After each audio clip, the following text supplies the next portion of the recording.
Tell people they need to do to make sure they stand out if they want to have their own media platform? Everything's always going to be oversaturated. People are always going to come on to things, and granted, at the time when I started branding or being curated, it wasn't really being done. It wasn't a conversation that was being had. Now it's a lot of people. I embrace it. I enjoy it because I don't want to only be the only person of color at these activations or at these companies. I want to see us all. So I definitely tell people to be yourself. You know, do stuff that is realistically, that is your core values. I'll see people sell tea. I'm like, you don't even drink tea. You know what I mean? Let's be honest. Like, why are you selling that? Never step over. My biggest thing is never step over $1 to pick up a nickel. Understand the importance of your brand. You don't have to say yes to everything. I turn down things all the time. Hey Karen, can you sell this? No.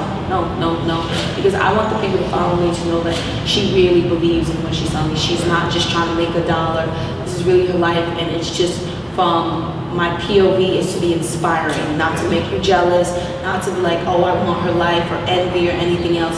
It's if I work hard, I can do whatever my heart desires or contents. I can live in purpose like this too. Can you tell us like a time that's been rough for you that you really had to fight through as an entrepreneur, and how you overcame it? Entrepreneurship it's not for everybody, and that's okay. You know, I hear all the time like, oh, I gotta quit my job. You don't have to. Because if you don't like working 40 hours, being an entrepreneur is not for you, because you're realistically working 80 hours. So there will be times where I call it like the seesaw effect, where I'm up in one area in my career, I'm missing out in another. So as my business grows, I may be missing out on my family, my personal life. You know, things are happening. I remember I was in a meeting when my dad was sick, and I had to just sit there, you know, and it gets to those points where I'm missing a lot of family moments, and I don't get to have the personal time that I would like dedicated to myself. It'll be times I'm in the grocery store, people want to have full-fledged conversations, and you never want to be rude, you know, but people have to understand, like, sometimes I need to preserve my energy for my sanity. I can't pour into you if my cup is empty. So that is kind of my biggest thing. And then, of course, you know, living in La La Land, you don't know who's really for you. You don't know if it's just like, okay, can I get close to Lil Wayne? Can I get close to Nipsey Hussle? Can I be friends with YG? Can she bring me to this event? Do they really like you for you? So all these things, you start second guessing friendships and not want to go anywhere. And I put myself on this island. So now I'm getting to a place where I'm really recognizing it's years in the making of understanding it's quality and not quantity. I don't need to run around and say I got a million friends.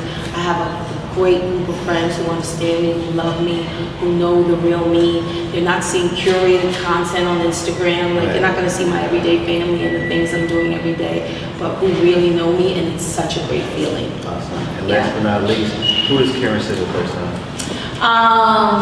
Karen Civil co-signs. Of course, I'm all for female entrepreneurship and girl power. So mainly,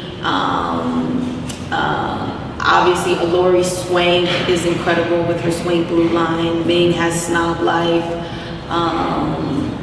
I love Leah Pump. She has the Ladylike Foundation in Los Angeles. She's also incredible.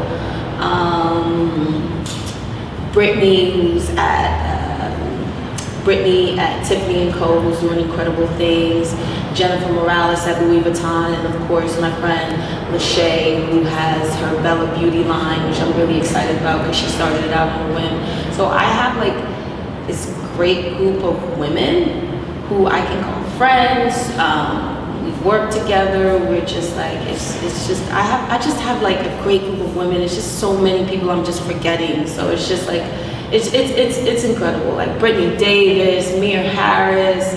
So it's just my friend Benny Ashbourne, who literally created Dope and Dank, which is the first African-American like brewed beer.